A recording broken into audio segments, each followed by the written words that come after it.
सगळे स्टेजवर उपस्थित असलेले माझे सगळे खेळाडू मित्र आणि राजकारणी मंडळी आणि या कार्यक्रमाच्या उपस्थित असलेले सगळे जिल्ह्यात आलेले खेळाडू, मला आनंद या गोष्टीचा होतोय की मी स्वतः एक क्रिकेटचा खेळाडू होतो.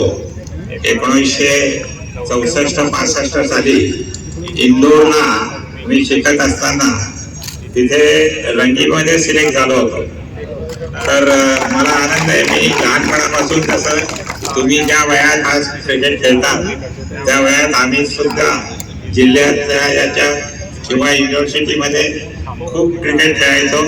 आणि आजही कुठे मुंबईत असताना जर ब्रेबॉर्न स्टेडियमवर एखादी मॅच बीच असली तर थांबायचं, ब्रेबॉर्न स्टेडियमवर जायचं, 10 मिनिटं तिथे बघायचं आणि मग पुढे जायचं.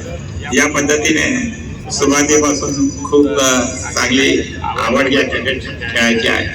मला मनापासून आनंद अतुल आणि अशोकला द्यावेसे वाटतात की जळगाव जिल्ह्यासाठी त्यांनी एक उत्तम सोय IPLच्या माध्यमातून, म्हणजे सध्या आपण IPLचा सीझन चालू आहे आणि यावेळेस मी थोडा नर्वस आहे कारण मुंबईचा चाहता असल्या कारणाने मुंबई अजून काही पिकअप करत नाहीये.